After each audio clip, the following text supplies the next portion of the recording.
X-rated on the beat. Okay, so Buy this beat now. I wanted to go ahead and make this give my 2 cents here because, like I said, I wanted to wait a while for Nintendo to really stop trending. And honestly, it's not like I have a real problem with Nintendo. I don't have a problem. I genuinely would say if I don't cop the Switch 2 when it drops, I probably will just cop it at the end of the year. Anything else, because to give it some time to get the Switch to air itself out, you know what I'm saying? Basically get its feet in the water. But there's a few things on here that I wanted to genuinely look at, genuinely read, right? So to start off, I went to the Nintendo website, and here we are, game share, right? So I was a little confused when I was looking at this on the Nintendo Direct. With the Nintendo Switch 2 system, you can use Game Share to share supported games with friends and family, even if they don't have the game. Everyone can play together. For local users, the Switch 2 system can share compatible games with anyone who has a Nintendo Switch or Switch 2. That way, everyone can play the game even if they don't have it. Okay. So X-rated on the beat. Share games locally for only the Switch 2, and receive shared games locally can be between the Switch and the Switch 2. Okay. Only Switch 2 systems can share games, but any Switch 2 or Nintendo Switch can receive them. Nintendo Switch systems can only receive games that are compatible with Nintendo Switch. Okay. Share fun via the game chat.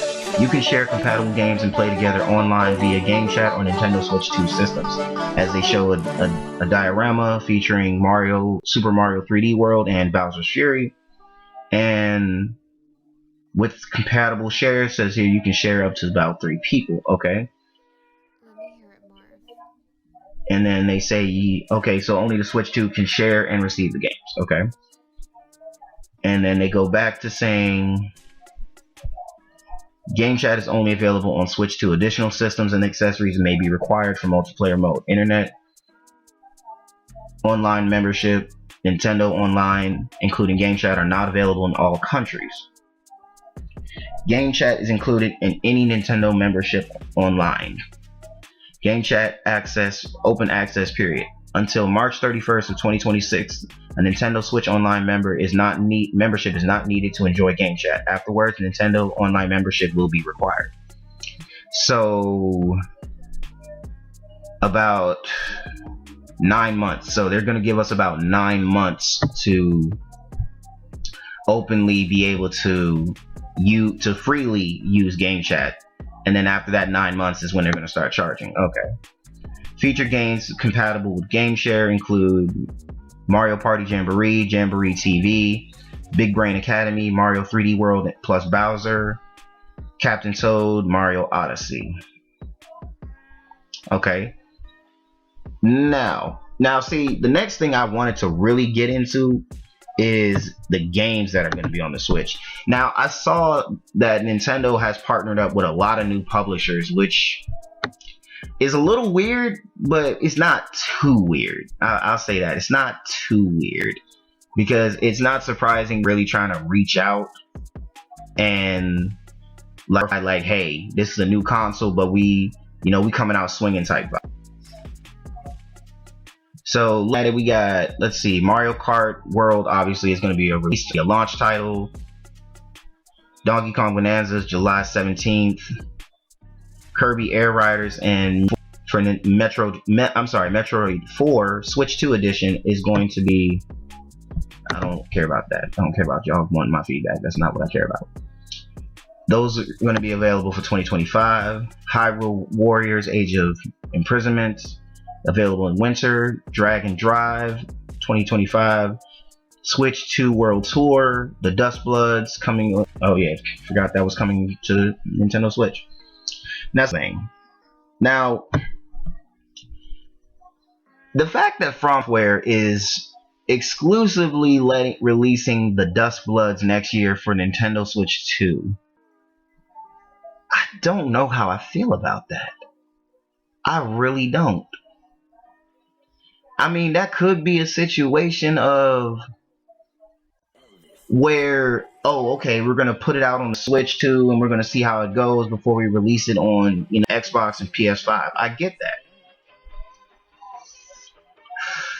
but it's just weird. Like, don't get me wrong. I'm not saying that my expectations for the Switch 2 are lackluster by any means, because I'm seeing other games being brought to it, like Split Fiction 2 for an Ultimate Edition of Cyberpunk 2077. I don't even know how I feel about that, because that right there, that just doesn't seem right. Like, the re-release of Cyberpunk is cool, but it's like a Switch. You know what I'm saying? Like, and as you can see at the bottom, it's like Tanuchi Plaza, Rido. You know, it's a lot of games that just don't sit right with me, bro. And it's like, then they showed that, obviously they advertised, you know, the Nintendo Treehouse event, which showcased, you know, live footage of the new Mario Kart, the Nintendo Direct, stuff like that. Upgrade packs. Some Switch games you may already have can be leveled to the Nintendo Switch 2 edition with purchase of their upgrade pack. What the hell is an upgrade pack, bro? What is an upgrade pack? Like, I see it now. I think I done came down the rabbit hole on this one. Switch 2 games bundles that include original games and its upgrade pack, which enhances the game to take advantage of capabilities of the Nintendo Switch 2, available only for select games.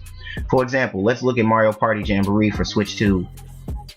New way to play exclusive on Jamboree TV. New modes that use mouse control, microphone, and compatible USB camera, which sold separately. Players appear on the game board via camera play using a compatible USB camera, also sold separately. Game share capability, a WQHD 1440p, and television mode, full HD 1080p. Enhanced visual rates. The same goes for Legend of Zelda Breath of the Wild Switch 2 edition, which includes support for the Zelda Notes game specifics via Switch app, improvements, fast load times, and HDR support. The same goes for Tears of the Kingdom. Improved frame rates, faster load times, and HDR support. And then obviously they revealed that, you know, Legends ZA is going to be a part of it, which includes improved performance and higher frame rate resolution. The same goes for Metroid and stuff like that. And obviously Kirby, which comes out in August, which is Kirby's Forgotten Land and Star-Crossed World combination pack, which is the new story is the Star-Crossed World, which is visually enhanced with improved frame rate. So again,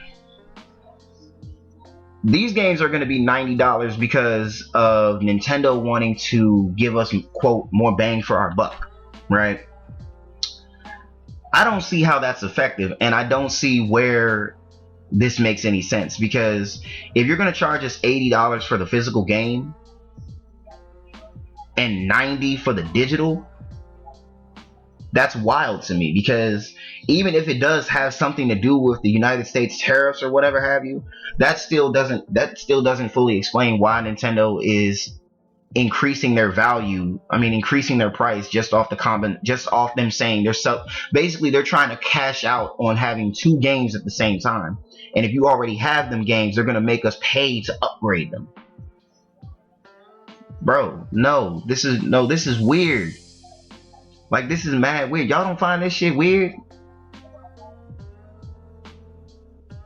So just because the frame rates and the graphics are increased, and y'all selling the extra game alongside it, that makes this shit worth $90.